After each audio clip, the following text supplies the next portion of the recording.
This is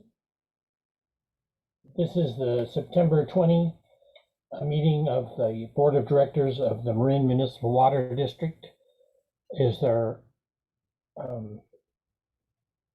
I need a roll call, please. Vice President Schmidt, Present. Director Gibson, Here. and President Russell. Here. Do we know where Bragman is? No. I've got a note from Cynthia, she's gonna be late. Yeah. Whatever that means. I need a motion to adopt the agenda. Move approval. Second. Roll call. Vice President Schmidt, Aye. Director Gibson, Aye. and President Russell. Aye. Public comment on the closed session. There are none. Okay, with that, let's go into the closed session. We'll see you on this other link. Okay. The closed session was adjourned at 7:32 with no reportable action. Okay, now we need to start public comment on items not on the agenda. Yes, we have a few comments. I just want to remind the public to please note that you have 3 minutes to leave your comment, and at the 15-second mark, you'll hear the ringing of chimes to please wrap up your last comment. The first 3 speakers, Laura Cheriton, Clayton Smith, and James Krajewski. So go ahead, Ms. Cheriton. Hi, thank you, Board of Marin Municipal Water District. I'm really saddened to share this news with you right now. I just came back from one of the most terrifying hikes of my life.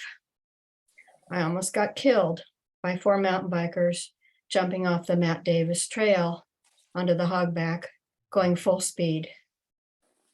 I missed them, or they missed me by about 10, 12 seconds.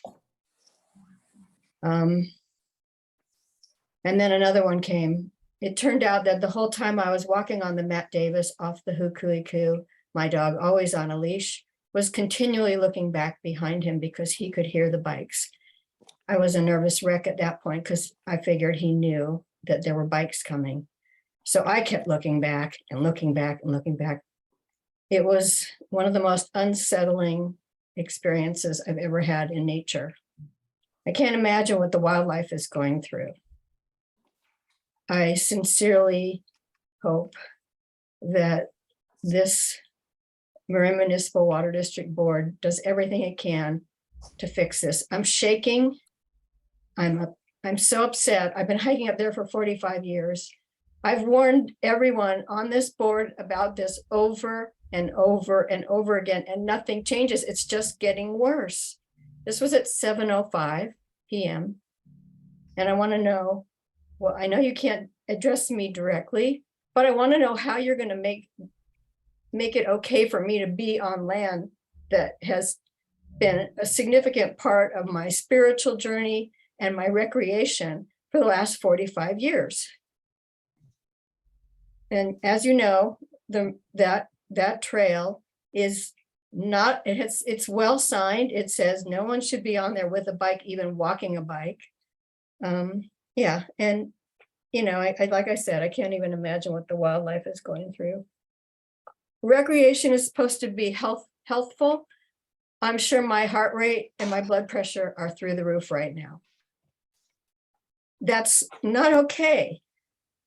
I don't know how the board's going to address this. I went to the Lagunitas meeting last week to try to figure out, you know, some solution to this. And what I wound up with going away with was that there's a whole bunch of scofflaws out there who want rights that they shouldn't have. Your regulations and your rules are valid and they're not followed. Anyway, thank you. Thank you, and sorry to hear about your near miss. Happy to hear about the near miss, but sorry to hear about it, that it happened. And I just want to add my personal apology to the speaker, and I'm very sorry. I mean, we hear about this a lot, and I just want to thank you for coming forward. I know this was difficult, and you're right, we can't discuss it now, but I just want to let you know that you are being heard. And I'm sure this will get agendized at some point. Yeah, yeah, I think it's absolute must.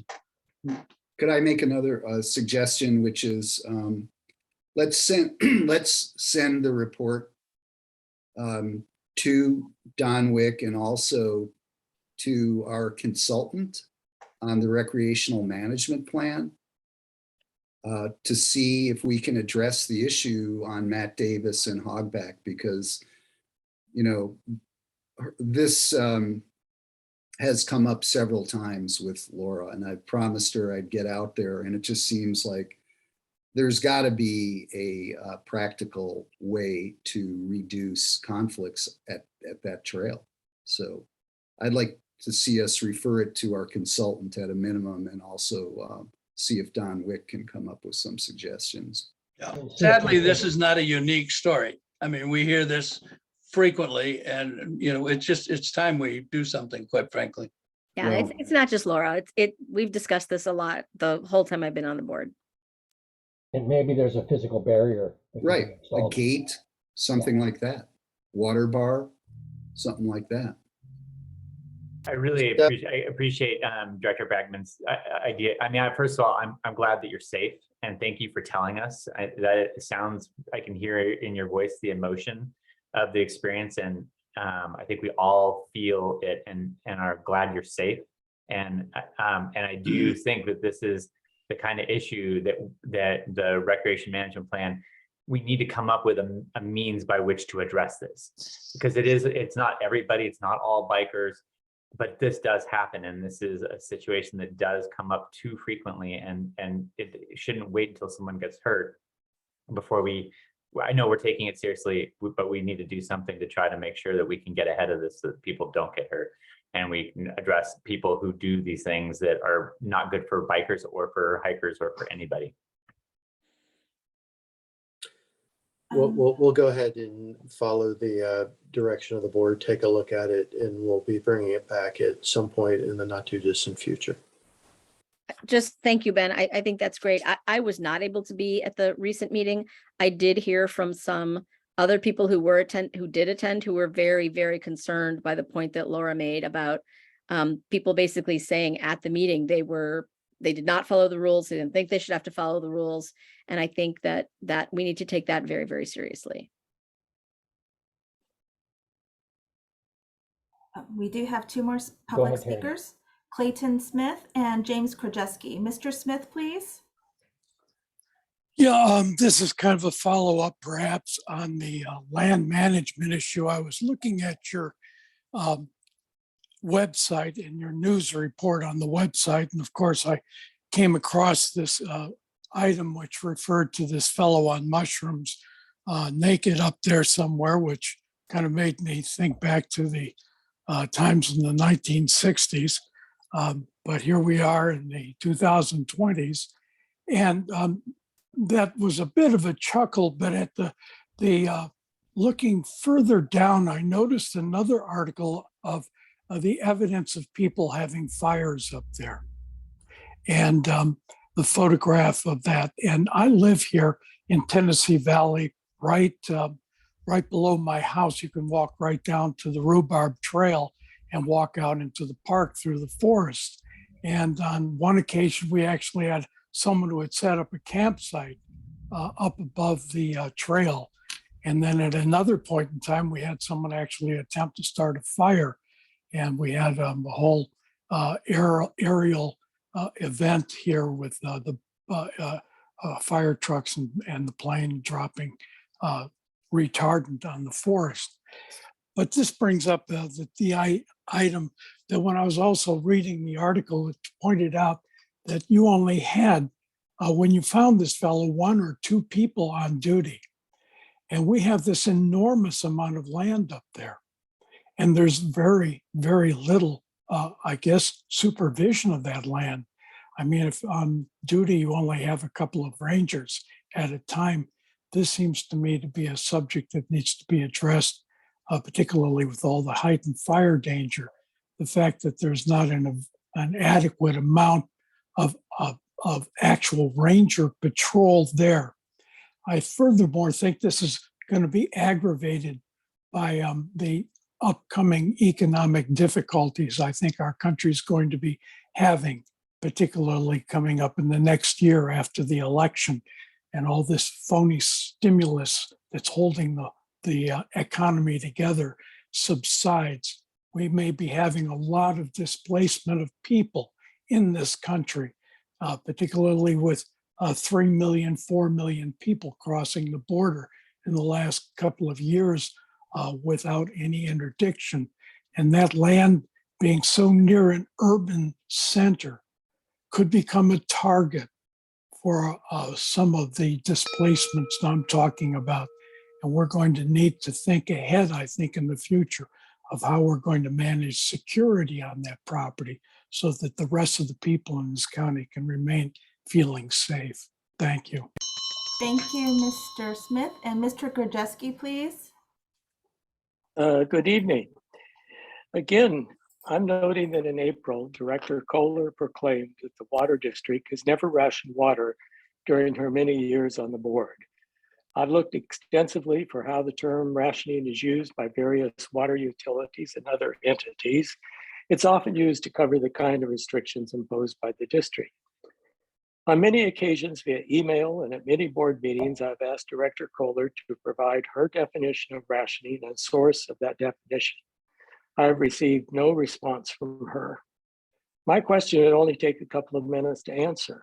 What is the definition of rationing you are using and where did you get the definition? That answer would have resulted in many subsequent board meetings not featuring my comments at the beginning of each meeting. I'm trying to imagine what's accomplished by a director refusing to acknowledge a question from a customer, especially when the question was sparked by a statement the director made at a board meeting. How is it helpful to the image of the district to have the permanently recorded meetings beginning with a consistent complaint about a director refusing to respond to a customer? What is the message about customer service? Why do other directors not speak out on this point? What's the message that's being conveyed to the public when a director or anyone representing the district refuses to acknowledge or respond to a customer of the district? Thank you. Thank you, Mr. Krajewski. There are no further public commenters. Okay, thank you. We are going to Director and General Manager's announcements. Ben? I don't receive President Russell. Okay. Cynthia? Sorry. No problem. Yes, I do actually. Sorry, I'm Okay, just having good. a little Zoom trouble here. Here we go. I was very pleased to be able to attend the One Water Conference, which is held annually by the U.S. Water Alliance. This year it was in Milwaukee, and I was invited to speak on the historic drought in the West and in California, and on innovative options for addressing that involve the One Water approach of integrating drinking water, wastewater, stormwater, basically treating all water as a valuable asset. It was a very impressive turnout. There are about 900 folks there from around the nation.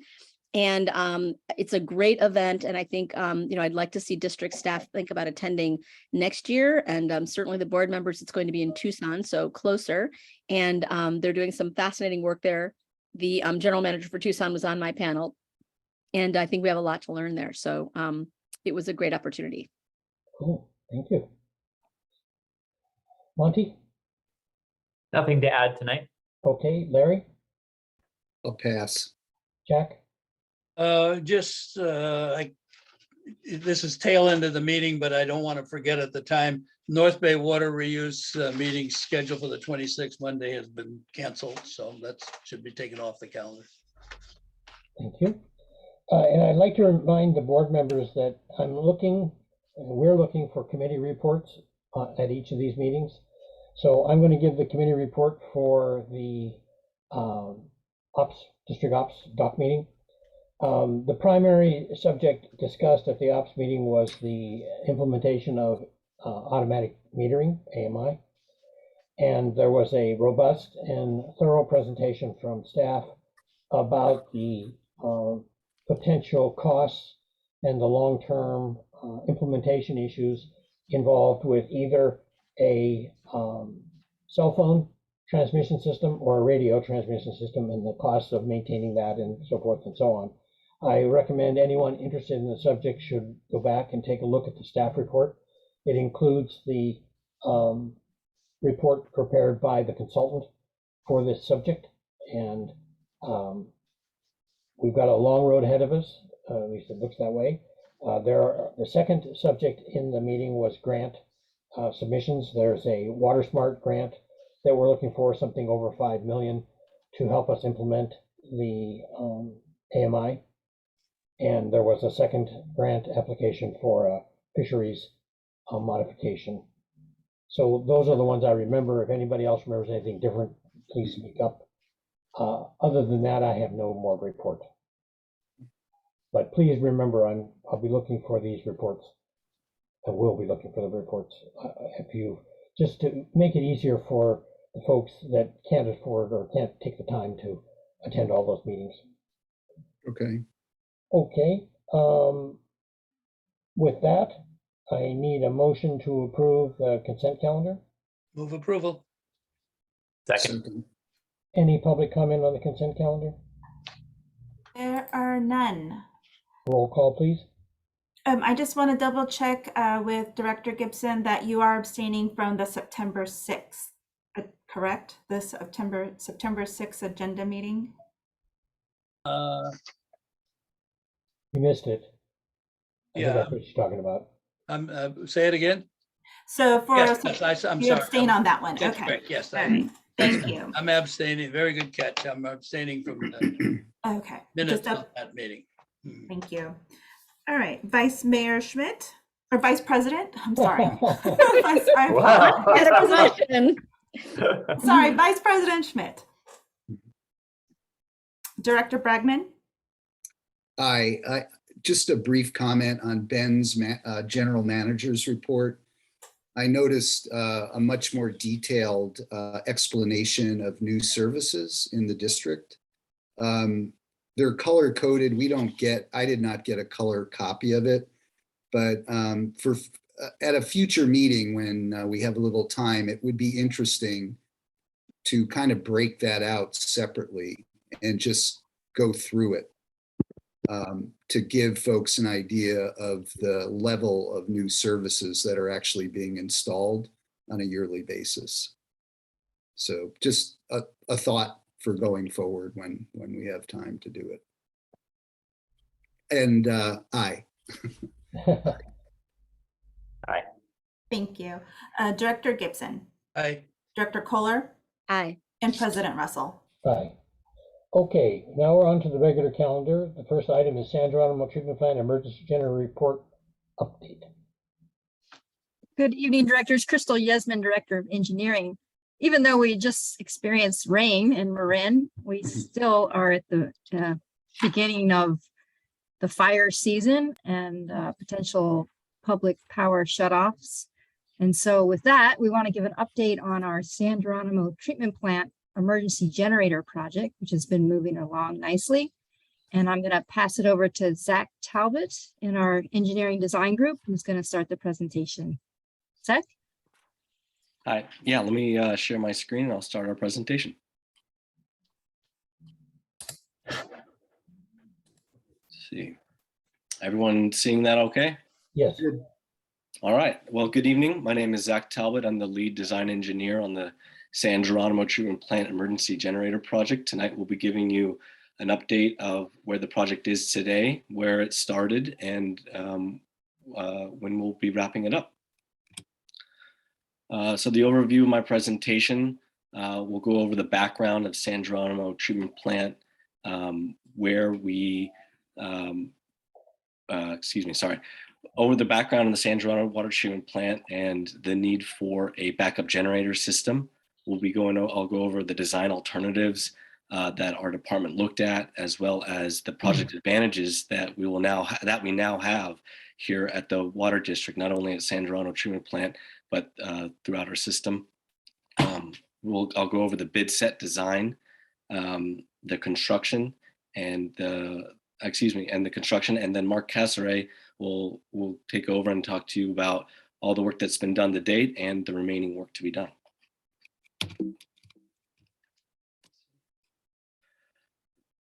So San Geronimo treatment plant was constructed in '61.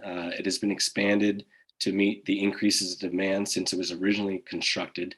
The treatment plant is a critical facility to our water district and to our customers, for it provides 50% of potable water to our system.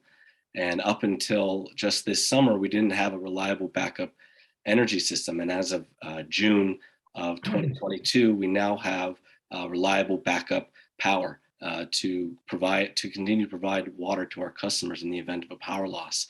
And there is a significant history of intermittent power outages at the water treatment plant.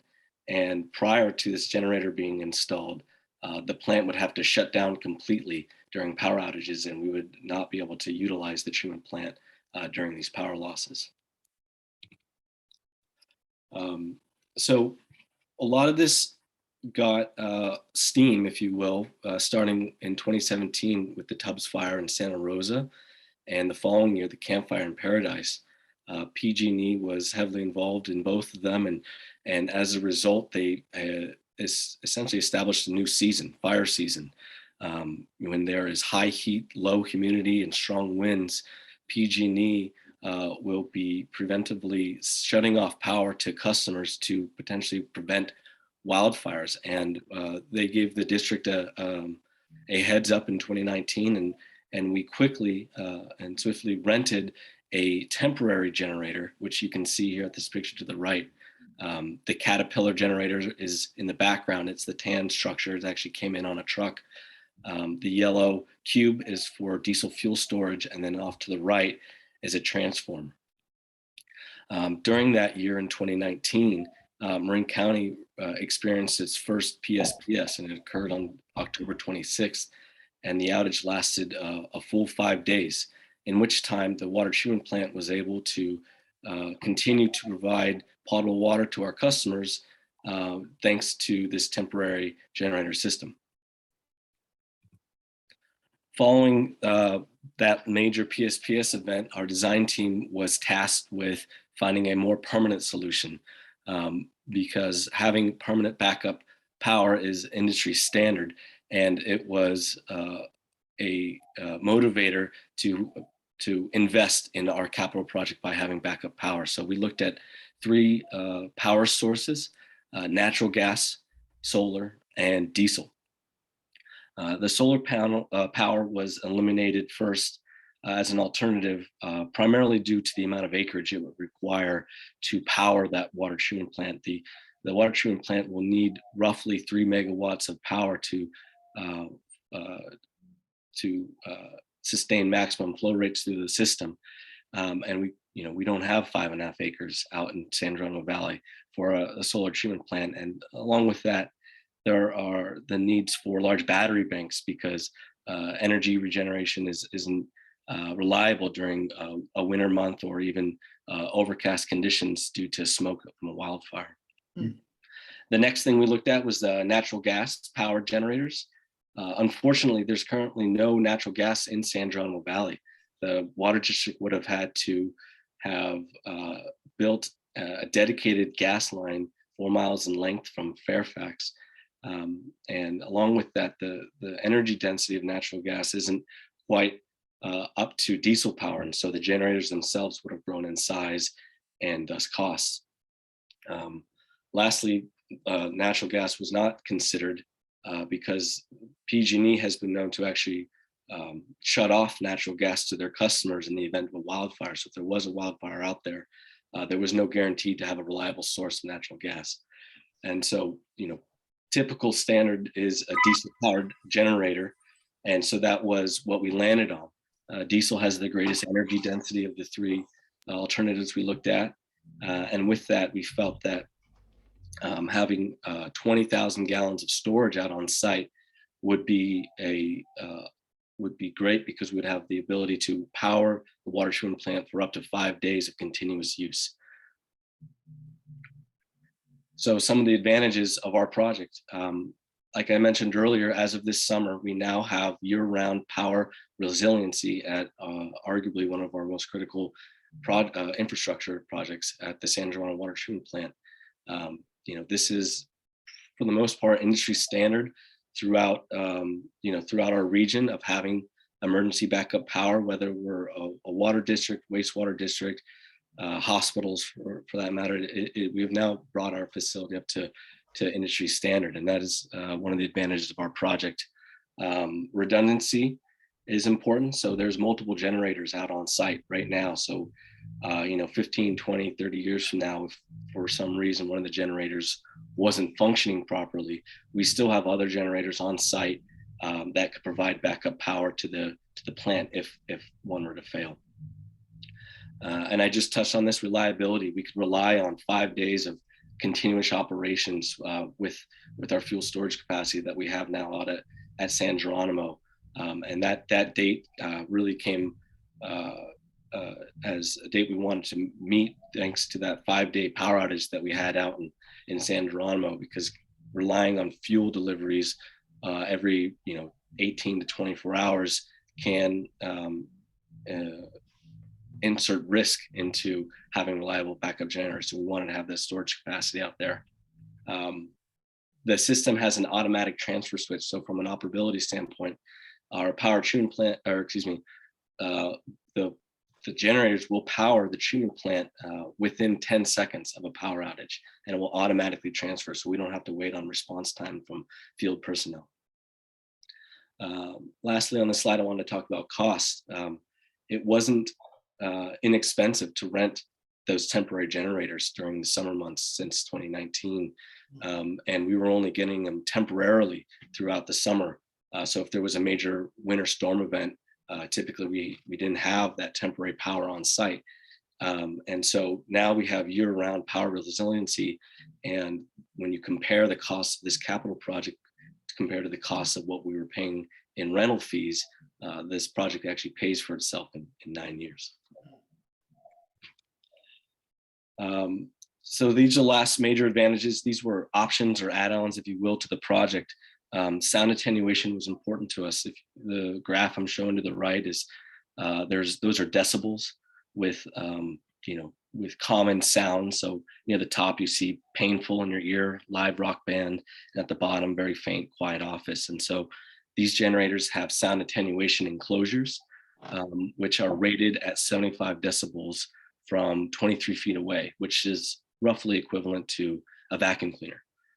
We really wanted to be cognizant of our neighbors there in San Geronimo Valley. So our closest neighbor is roughly 1,000 feet away, and I calculated that they would be perceiving roughly 41 decibels, if not less, which is equivalent to a light rain or a whisper. We really didn't want to have the valley hearing the generators droning on for days at a time during a major power outage. So we included sound attenuation to the generators. And then I touched on this earlier. We do have automatic power transfer. So what that means is our system will detect a PG&E power outage lost to San Geronimo treatment plant. It will send a signal to the generators and fire them up and switch from PG&E power to generator power, all within 10 seconds. So that way our treatment operators can continue providing potable water to our system in a power loss event. So the pictures you see here are the Caterpillar generator engines that were specified in the set design. They are each 1.5 megawatts of medium voltage. And these were specified in our design set drawings, along with the automatic transfer switch, which I just spoke about, 2 10,000-gallon diesel fuel auxiliary tanks, which again provides up to 5 days of running 24 hours per day at full load, as well as we acquired the Bay Area Air Quality Management District permit to construct for these particular diesel Caterpillar engines. And that actually comes into play when we got into our construction period. So we advertised this project in August of 2020. And on September 24th of 2020, we had our pre-bid meeting. And at the meeting, we had a large group of contractors who were keenly interested in our project, as well as vendors. Caterpillar was on site because that was the engine that we had specified, but Generac was also there, along with Kohler and Rolls-Royce. They were interested in becoming an alternative to the Caterpillar engine, because in our design contract, we have to specify the manufacturer that we prefer, but also include or equal. And so between September 24th and November 17th, our design team looked at the Kohler, the Generac, and the Rolls-Royce, and we ultimately did not allow Rolls-Royce to submit a bid because their engines were much larger in footprint than the Caterpillar, and thus would create a redesign. And so Generac and Kohler were actually allowed to be a substitute in our in the bidding process. So on November 17th, we awarded to our contractor, Haskell Corporation, and they submitted using a Kohler generator system. They were the lowest responsible bidder, and the next responsible bidder actually specified the Cat generator. However, there was a significant cost increase for the Caterpillar engines, and that was on the magnitude of over $600,000. And so we awarded to Haskell, who specified the Kohler generator system. And so we had two phases for the completion of the project. Phase one was for June 30th of 2021, and that was to have the generators installed in the new generator yard, have all the switchgear installed, and the auxiliary fuel tanks. Phase two was for the automation of the system, which was going to be completed in February of 2022. And the reason for that distance in time between phase one and phase two is because we were being told that the automation equipment had a very, very long lead times, and that we really wanted to have a operational system going into the summer.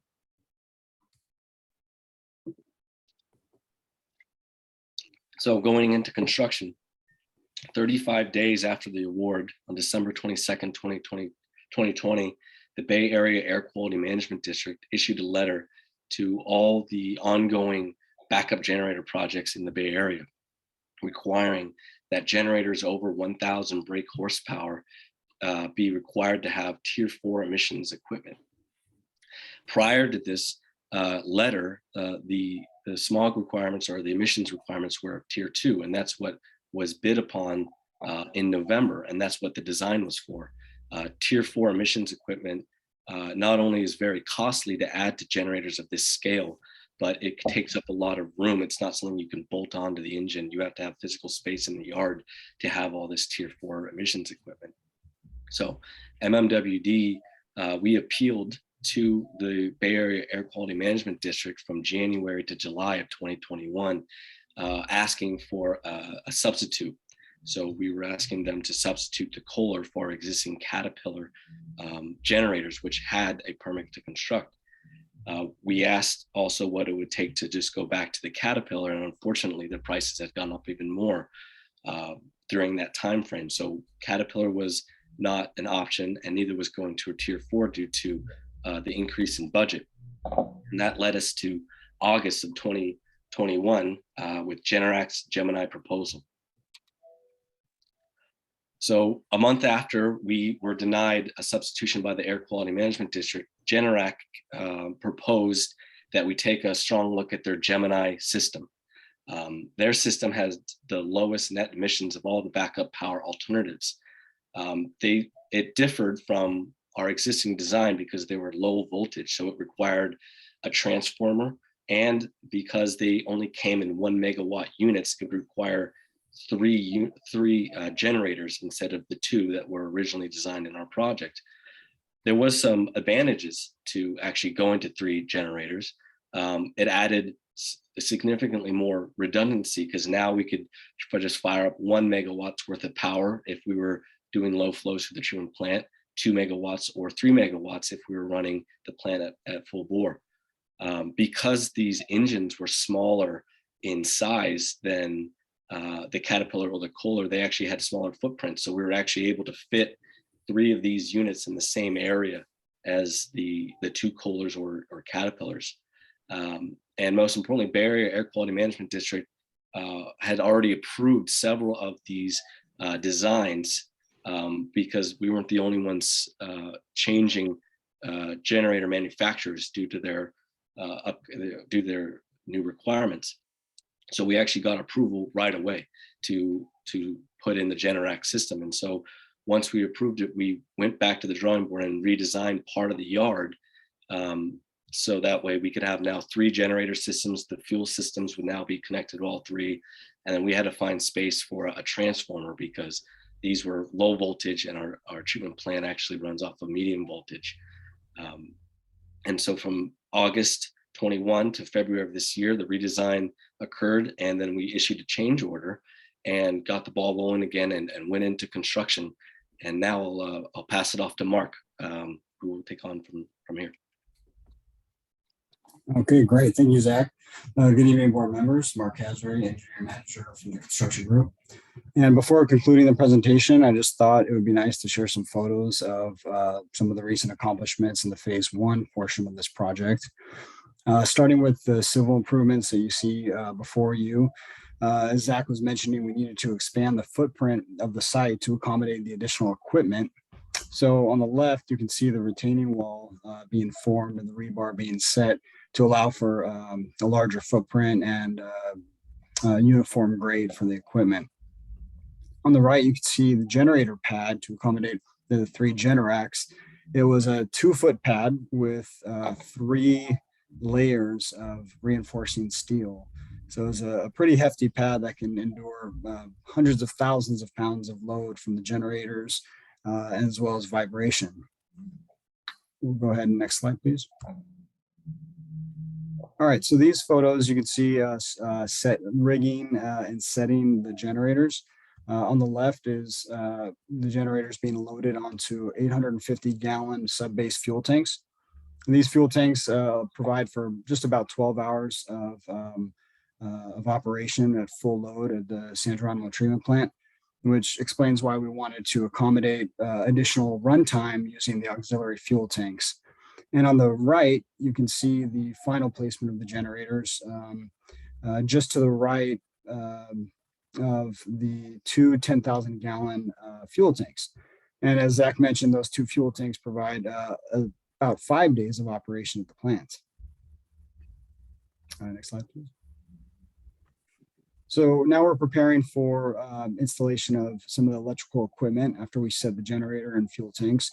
We were building a pre-engineered modular structure, basically a masonry unit structure to provide protection from the elements, sun, and what have you.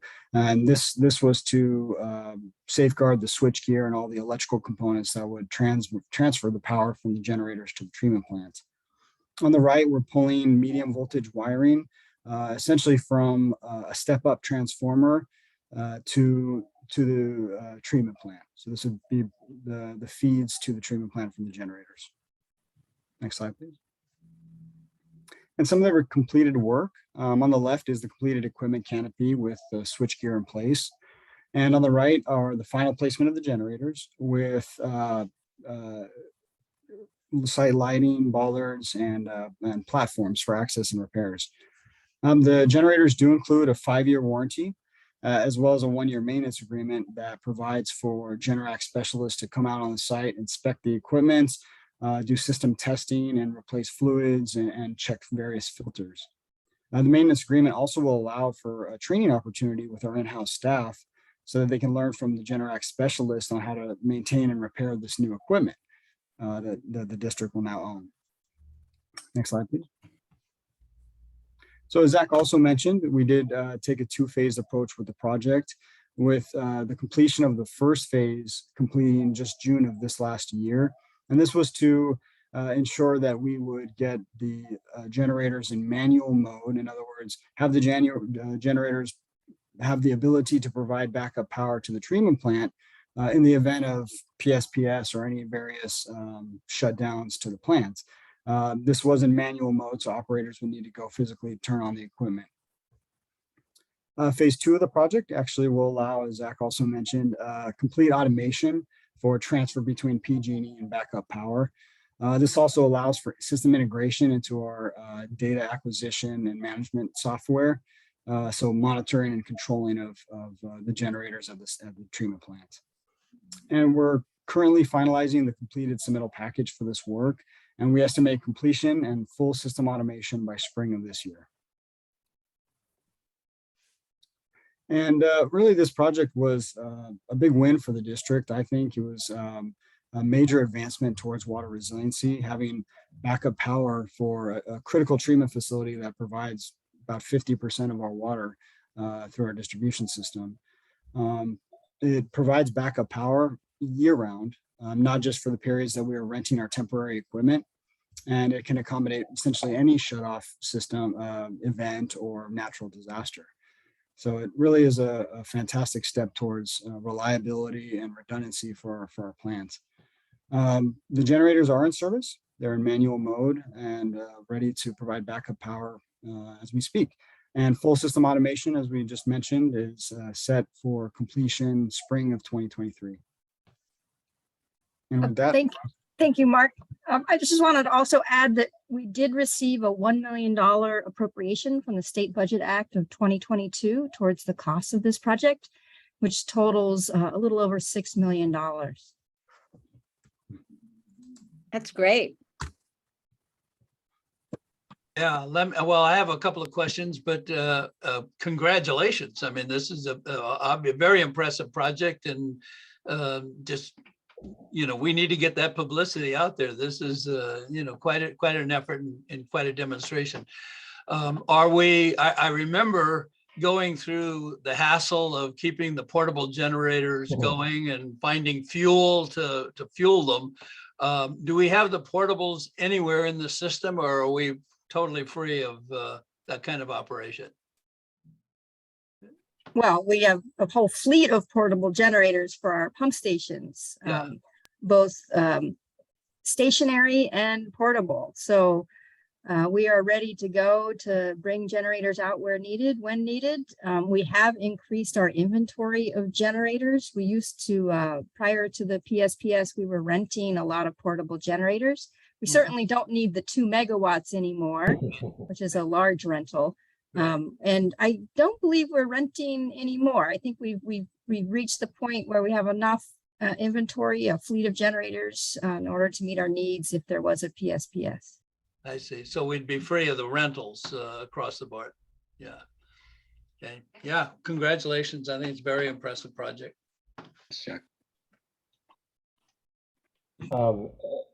Zach and Mark, you did a great job of presenting. A couple of things. I've been harping on this since I joined the board. MMWD was the largest water district I'd ever worked on that did not have emergency power backup. And particularly for San Geronimo, you missed a little piece there. Water treatment plants do not take 3 megawatts to run, except when they have a 600 horsepower motor lifting up over the ridge on the Fairfax Bolinas. That's what the problem is here. You got to get out of the valley, up onto the road, and then it gravity's down. And if you'll recall, for those of us like Cynthia and Jack and me, this is what the district had proposed the Blueberry Ridge tank for. The Blueberry Ridge tank was above the crust of the Fairfax Bolinas road entrance on the pipeline. So the idea was to get the water up there in lieu of having a generator. But I was always uncomfortable without the generator. And something that you may or may not be aware of, because I wasn't aware of it until it happened to us. The governor ordered all state facilities to fire off their emergency generators. So during the power crisis, when it was hot, the last few weeks, every single facility we work at, which is a lot of them, had their emergency generators running full bore. So I have to imagine that concept is going to spread to people who have large emergency generators like we do in the next power crunch. They're going to figure out that, hey, these guys can take significant loads off of the grid by firing their generators. Now, I don't know that they can make us do it, but my guess is PG&E would say something like, well, we're going to cut your power. So you do as you wish. Basically, they force our hand. So I think we should probably plan that in. I don't know, Ben, how we budget for that. You know, it's I don't know what, 2 or 3 times as expensive to run a generator as it is to buy power from PG&E, something like that, maybe more. But like I say, I was shocked that the governor did this without it. I never heard anything about it in the press. But every single facility the state owns was fired on its emergency generators to take load off. So anyway, it's a great project. I'm extremely proud of the work you guys did and of the advancement the district has made. It's a $6 million that should have been spent a long time ago, and it's a great improvement to our system. Yeah, it is. And I think you should get some of the credit because I know you have been harping on it. Yeah, And so kudos to you too yeah. for Thank you. Thank you. staying Yeah, on. it was definitely a priority for me. Yeah, I know it was.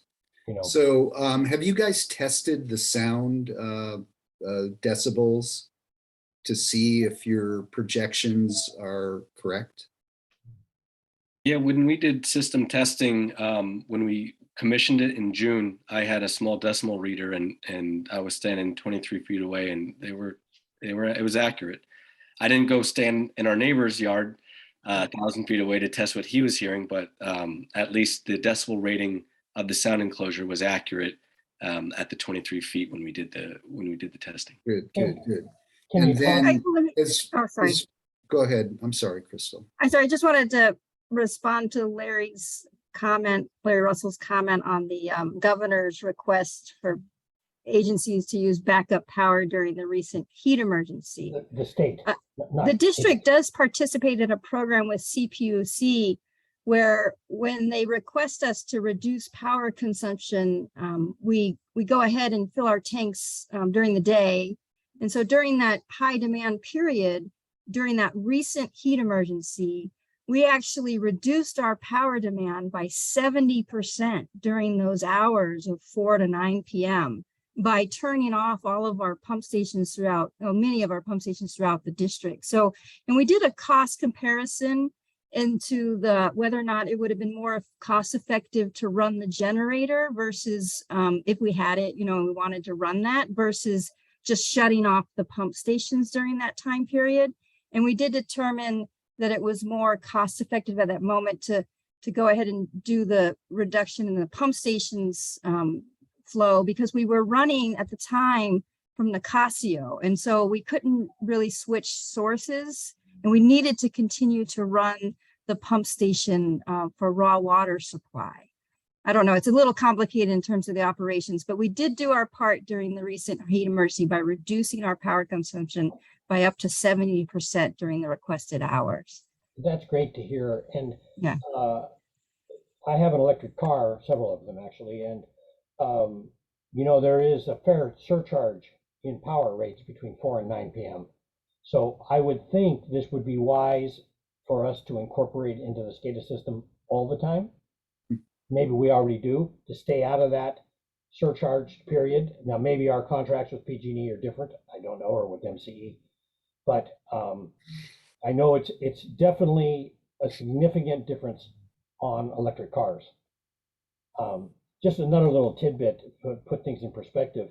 That rock band decibel rating is the same as a 747 on takeoff, if you were standing behind it. It's about 140 decibels is a 747 on takeoff if you were standing on the runway. Sorry to interrupt, Larry. Brad, So go ahead. okay. Yeah, sorry. I just was going to ask whether the plant requires all the power that those 3 generators create. If we were running all the pumps on the North Marin line, it would. It's all the pumps, Larry. The plant doesn't take much power. It's the pump station. Yeah, it's the pumps. Okay, okay. And then the other question I had is whether, if it didn't, whether during an emergency, if Woodacre and the surrounding areas are shut off, whether it could provide any kind of emergency power, at least if people needed to charge their car, charge their phone, whatever, you know. The system is set up to give power to the treatment plant. So we would have to allow the public into the treatment plant to use our power on site. It wouldn't be able to backfeed the grid. Yeah. No, but I mean, yeah, no, I get that, but whether we could share it through some kind of, even if it was some kind of cable system or whatever, but okay, forget it. That's a little far-fetched at this point, but you know, if you had a long-term shut-off, that might be something that we could consider. I think it's a very interesting comment, Larry. I think there might be room to talk to someone like Tesla about a charging station. I saw one at a Union 76 station in LA that had 25 Tesla charge locations next to each other in the parking lot of the 76 station. So, you know, maybe there's a role there to provide the potential, at least, for additional use. That's a very interesting idea. You know, at least you could get the electric cars. Or phones, you know, just really more basic things. Anyway, it's a great project. I've always been kind of skeptical about it, but you know, you hit the metric for air quality, and you know, the serial generator setup. I mean, it's really pretty impressive and very creative and good work. And good work with the air board. Yeah. Tier 4 is the filters, right? That's the difference between the tier 2 and tier 4. You have to filter the exhaust. There's filters, and then there's also the DEF, like DEF. You'll see that on new diesel. Yeah. So you have that DEF. DEF system. So, DEF system. Oh, that's interesting. Okay, and so we are meeting tier 4 regulations. We're meeting the regulations set forth for the size generators that are out there right now. So those generators were actually much smaller than the ones originally spec'd, so we were not required to go to tier 4. Yeah. Okay. It was very interesting. Larry, you were at that walkthrough at CSMA. Are you guys familiar with that Jar Barton or something like that? It's an Austrian engine. They're pulling a megawatt out of like a 12-cylinder gas engine. I mean, it's worth going to look at it if you haven't seen it. GE has apparently purchased this company, and it's from a little town called Jar Barton or someplace like that. And it is the most compact megawatt generator I've ever seen. Although it sounds like these Generacs must be in that same design frame. Yeah, they're fairly small in footprint compared to their output. They're actually using Volvo engines, and the engines inside those units are roughly the same engine size as you would see in a big rig going down the highway. Mm-hmm. And there's 2 of them in each unit. Could you also, Zach, add a little more explanation about what low, medium voltage and all that stuff is? Just the numbers for people. Yeah, sure. So the water treatment plant runs off of a medium voltage, 2400 volt. You know, you have 110, for instance, in the wall in your house. Low voltage is 480. So those Generac generators are pumping out 480 volt. And to match the pump station at medium voltage, 2300, we have to step up the voltage using a transformer. And it's kind of like flow through a wire. And so, you know, with that comes with different wire diameter changes and everything, but essentially the transformer will match what the treatment plant needs through by stepping it up. Genbacher, by the way, is the name of that company that was after, the Austrian company. Like I said, it's worth going and taking a look at these.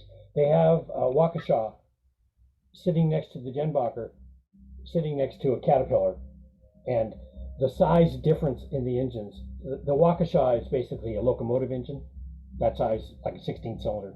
And then they got the 12-cylinder Genbacher, and then they got the old Caterpillar. It is quite an interesting experience to look at those guys. Wow. Okay, thank you all. Public comment? Yes, we have two speakers, Clayton Smith and Phil Sauter. Go ahead, Mr. Smith.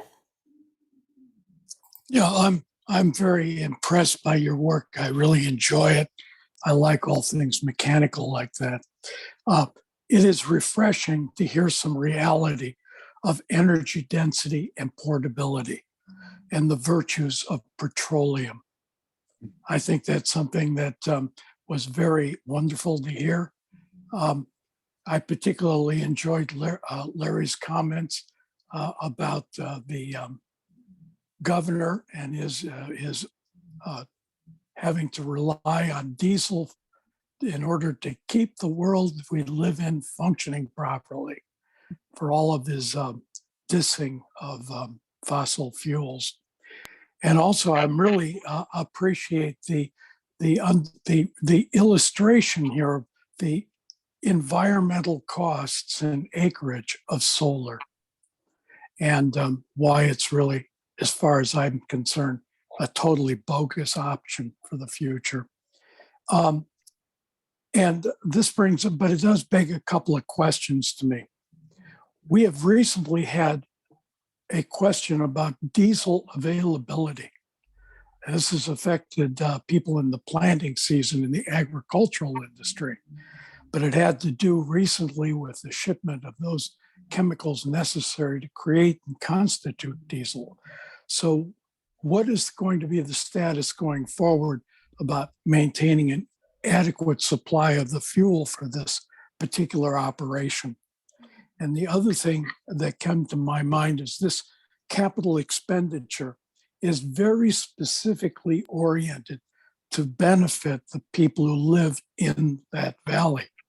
And so I'm wondering, is the cost of this going to be, the burden of the cost of this going to basically fall on the people in the valley who are the direct beneficiaries of it? Or is it going to be spread about for the rest of us to bear also? And finally, I think it's a very bad idea that we have this water district project being used for charging stations for cars and stuff out there. Although it again illustrates the fact that Teslas really don't run on sun. They actually run on diesel and coal and other sorts of fuels of that sort. So the virtue of them, I think, is questionable. Thank you. Thank you. Mr. Phil Sauter, please. Before we go, Oh, Mr. sure. Smith, this plant doesn't service San Bruno Valley. I mean, it does, but it's a trivial amount of water. Where it goes is Ross, Tiburon, Mill Valley, Corte Madera, all the cities that you think of come down from the Fairfax Bolinas Road. That's where it goes. It comes into a large pipeline. It feeds the Ross reservoirs. It feeds everything downstream coming to the east. So it's really a critical facility for the whole operation of the water district. Yeah, there's an interconnection with Bontempi too. Yes. At the bottom of Eldridge. So yeah, it's not a local improvement. It's system improvement. It's core, really, for the whole. It is core. Operation. It is core. Okay, Terry. I apologize. Mr. Phil Sauter, please. Thank you. And this is a question that will probably pertain maybe in the future, but if there came a time, I know there's a lot of research going into battery technology. With this system, if we ever decided that we would like to not have 20,000 gallons of diesel fuel so close to the creek, and I know that there's all kinds of protection to make sure that diesel fuel won't enter into the creek. But if we ever decided that we wanted to replace the diesel fuel with an improved battery technology in years to come, could that transition be made, leaving the generators in place and charging the batteries by line power when it's running and keeping them topped up, and then switching over to battery powered generators instead of powering them by diesel? Would that be an option by just laying in a battery installation in the future instead of diesel fuel to run the generators. Thank you. Thank you. Any thoughts on that, guys?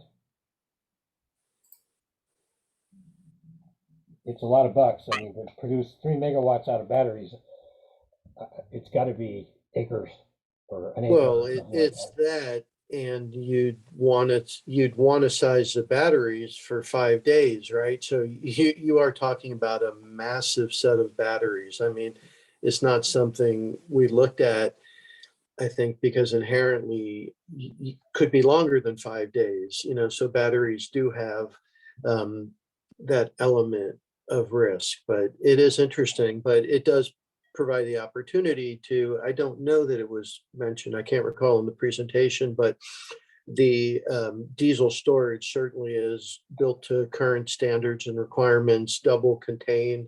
I suspect with a sensor between the two containments, if there's a leak, it's on a pad, it's not an underground tank. So it's pretty well designed. It's hard to imagine, but I understand the question. Although it's pretty funny, Ben, that, you know, back in 1930, all gasoline tanks were above ground. Then the fire agencies decided it's way too dangerous to have fuel stored above ground. That's when they buried them all.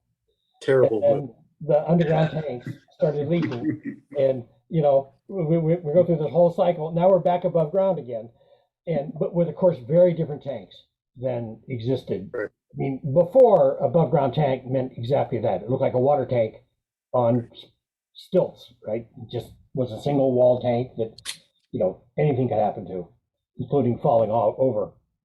I also wanted to thank you guys for taking a hard look at the natural gas. I've also been the one pushing that issue. It's interesting. I grew up in Los Angeles, where you have a Southern California Gas Company and Edison, and they aren't under the same umbrella. And the gas company, I guarantee you that if this was in Southern California, they would have volunteered to run that 4 miles of gas line.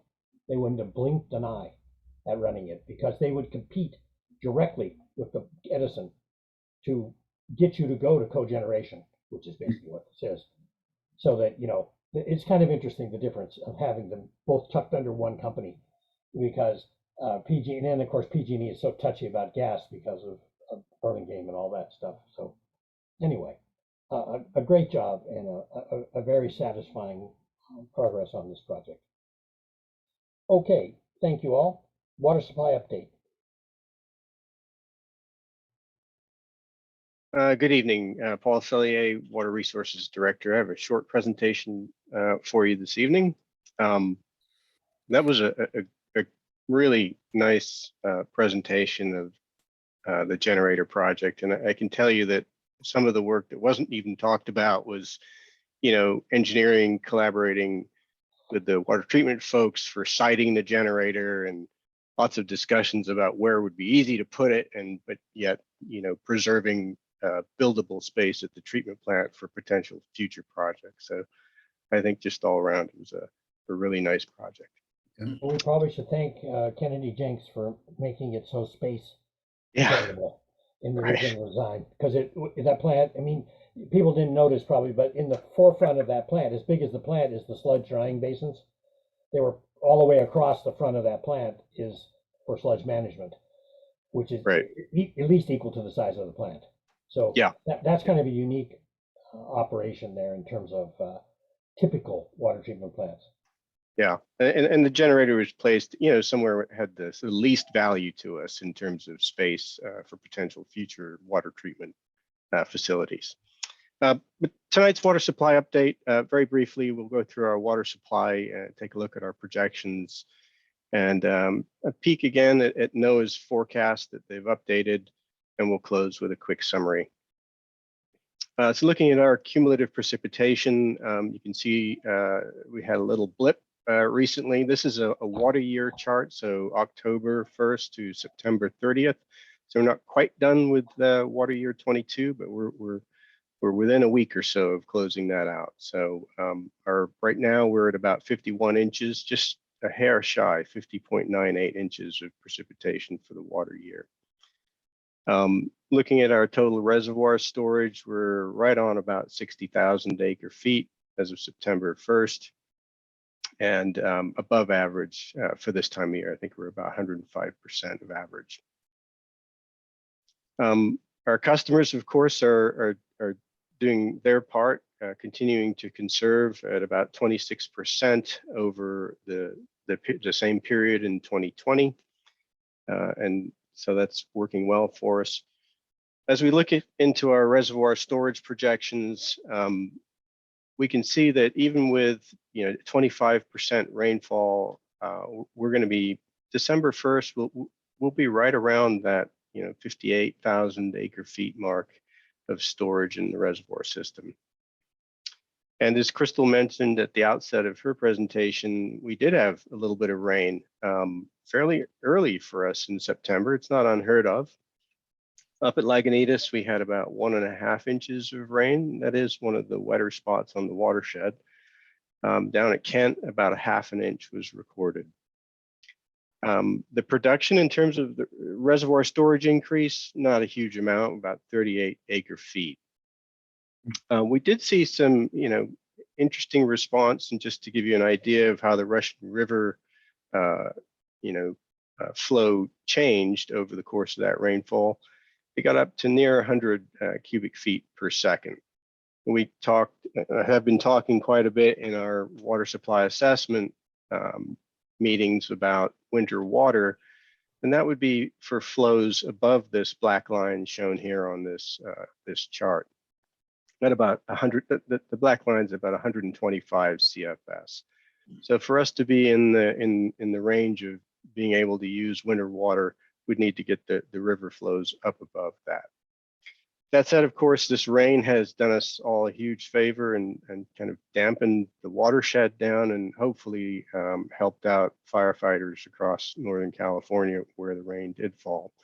But locally, we're very grateful, and I think it's not an end to the fire season, but it's going to be very helpful to reduce some of that risk. Looking then at Noaa's 1-month outlook, and these charts are to show us how we're going to differ in terms of precipitation or temperature from the averages. And what the precipitation outlook is, we're going to be, notwithstanding the rain we just got, we're going to be trending towards below normal in terms of rainfall. And monthly, looking out the next month of October or so, we're going to be slightly higher in terms of temperature. As they increase the window in terms of how far they're looking out through January, in this case, again, very similar story where we're going to be, they're trending below average in terms of precipitation and above average, just slightly so in terms of temperature. For our strategic water supply assessment, the work underway, we're continuing to review and incorporate the comments that we've heard on the water management alternatives. We're developing for your review next week a draft evaluation of those water management alternatives. And of course, the board's request, we're working on getting a review of the demand management options by Madaus. And staff had a meeting with Madaus, I think it was yesterday, as I recall, and we'll be working that up fairly shortly here. Our schedule then, as I mentioned, September 27th, we'll be presenting at a workshop a review of the evaluation of the water management alternatives. And then we've got a few dates that we'd like to nail down. We want to see how the 27th goes before we do that. In summary, then, the strategic water supply assessment is continuing. We're seeing drought conditions persisting across the West, and we're preparing for dry conditions to continue. We're going to be monitoring all the available forecast indicators, looking at temperatures in the Pacific Ocean, La Nina, and trying to draw on any and all indicators that we can to give us some purview into what's coming in terms of precipitation and rainfall over the next winter. Our reservoir storage is looking pretty good for this time of year, about 105%. And we'll be hitting December 1st, somewhere between 55 and 60,000 acre feet. And our conservation levels remain strong at 25% compared to 2020. That's the water supply update for this evening. If there are any questions, I'd be happy to take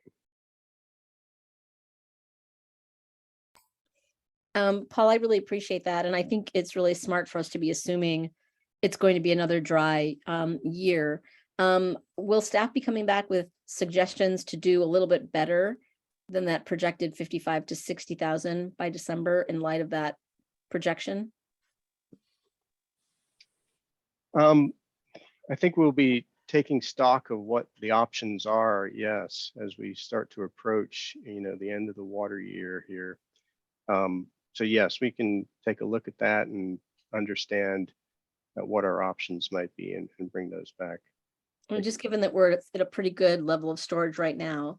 So, I think it makes a lot of sense to assume that we're in a pretty long-term dry spell here.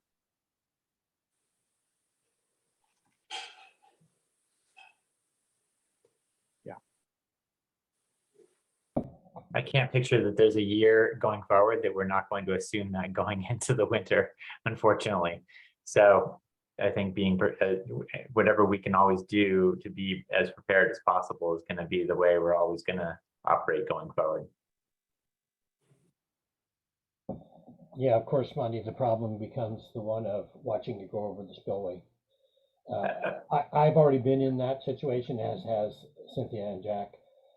It is not a very pleasant experience. And I mean, I'm glad you brought that up, Larry, because when the projections that Paul has shared with us about different percentage types years, if we have an average year, which is kind of not too far off of what we just went through, we will have spills. But that's the insurance that we're going to be paying into the future. And absolutely, and I think that if we have spills, that is going to be somewhat the nature. I think there's some adaptive management that we can maybe be making going forward through the year when it comes to acquiring additional water from Sonoma, like when we, so that we try to minimize the risk of spill. But I think we're always going to be battling against the risk of spill versus the risk of running out, and the latter of which is not acceptable. Yeah, well put. It's the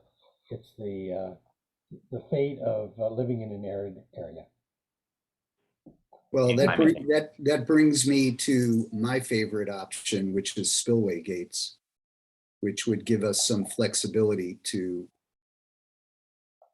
hold more water and not spill it, and give us the flexibility to release water as needed.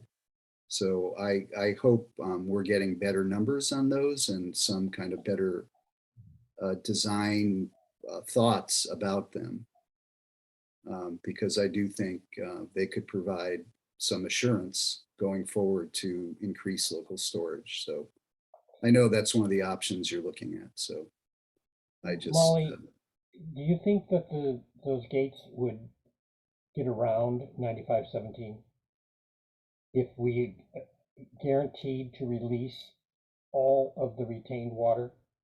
If we retained, because I mean, one reading of 9517 is we're not allowed to retain any more water than we currently do, more or less. It's a good question. I think that we would have to assess how that would be viewed by the State Water Board as an increase in, storage capacity, or whether it's more of a intermittent temporary measure where we would still comply with our release requirements, our flow regime, rather. I can't answer that right now. Yeah, I'm not asking you to. I just want you to think about it. Okay. Yeah. Yes, absolutely. Thanks. Yeah, we that's a great question, and that should be factored into our analysis when we're comparing our different alternatives. It would change implementation time and other factors in many ways.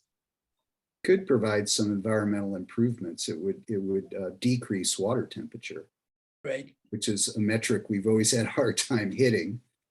So yeah, I don't think, and it's certain, we would certainly not want to change our flow requirements. I'm not so sure that that's true about decreasing the temperature, but because you're increasing the surface area, so you have a larger area to warm. The key to the low temperatures is drawing from low in the reservoir, not from the top.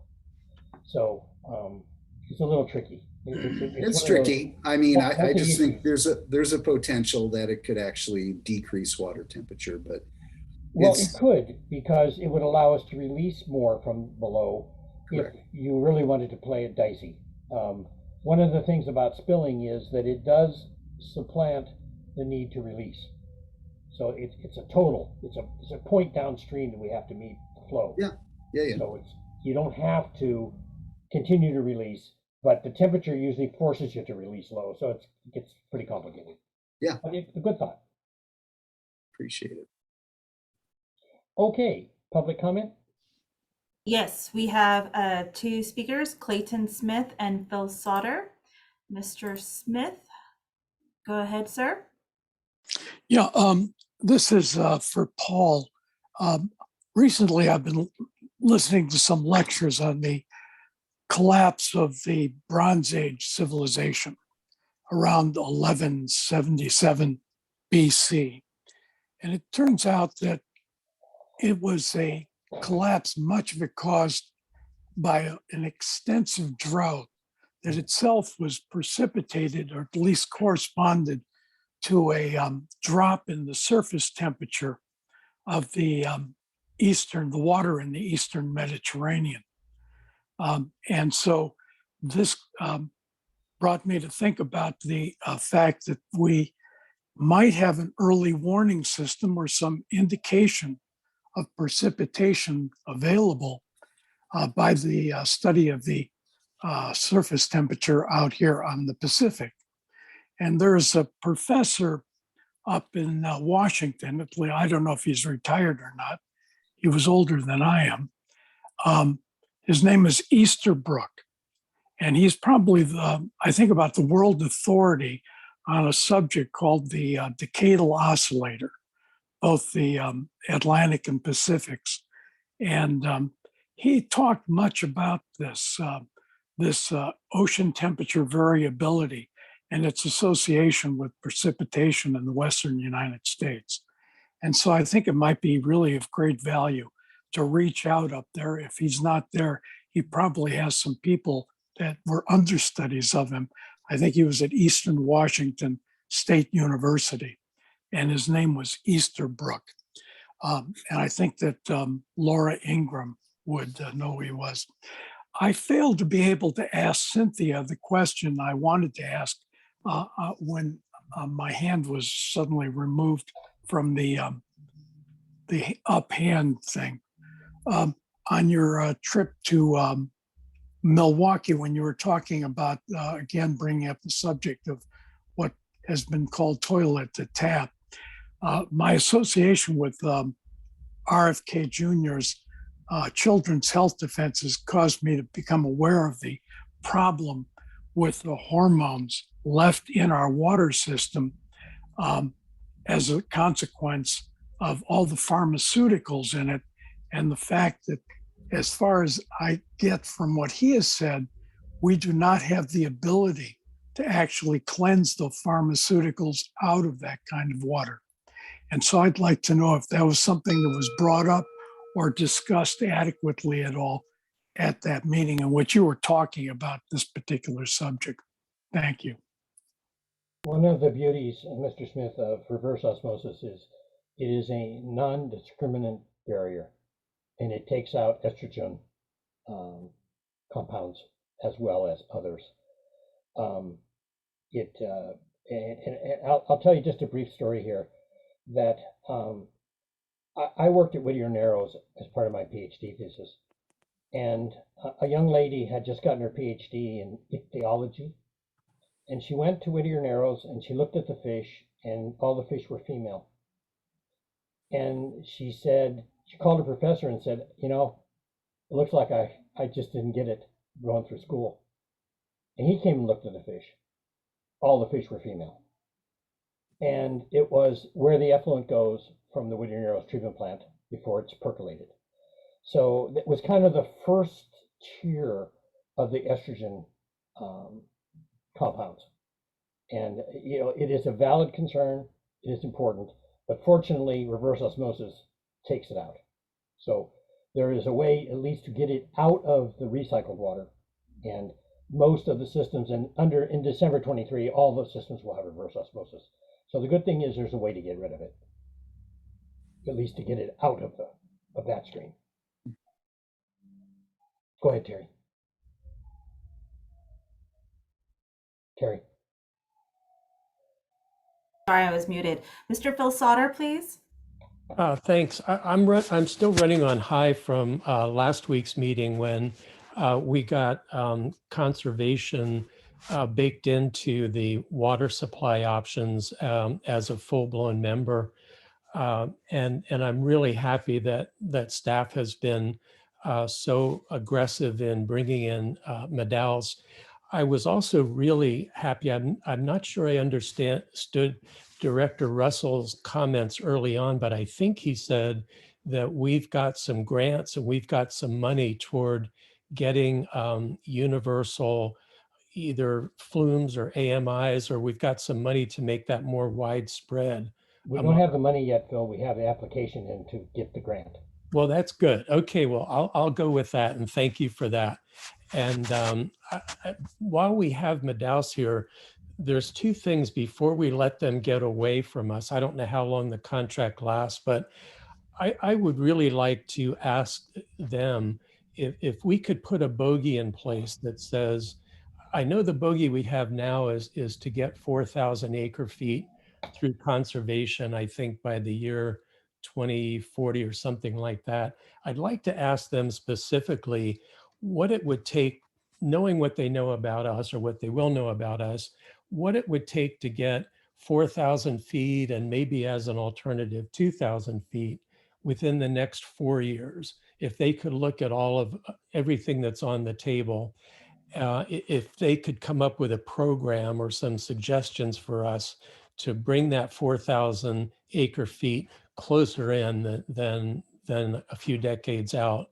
And number two is, what advantages would we have if we had more widespread use of the knowledge, whether it's a flume or an AMI, whether we had that installed for all of our users, which would be my ideal, or at least for tier 4 users, how we could use that data to input into a conservation program, and how we could meet some more aggressive goals on a shorter period of time, as we've done with the other water supply options. Thank you.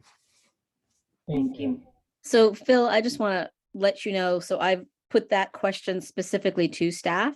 I haven't seen the scope of work yet. I think that's still being developed, but I just wanted to let you know that we definitely heard that interest from you, and I passed that along in writing to staff a couple of weeks ago now. And so still waiting to hear whether that's going to be part of the scope, but I'm hoping we will know that very soon. But I wanted to assure you that I made a point of requesting that specifically to be addressed in whatever Madaus is going to be doing. Also, on behalf of the board and of the district, I'd like to thank Mr. Sauter and Mr. Smith for hanging in here and making comments. We really do appreciate them. It's nice to know we're not just talking to each other, that there are interested community members, and we thank you very much for your attention and your time commitment.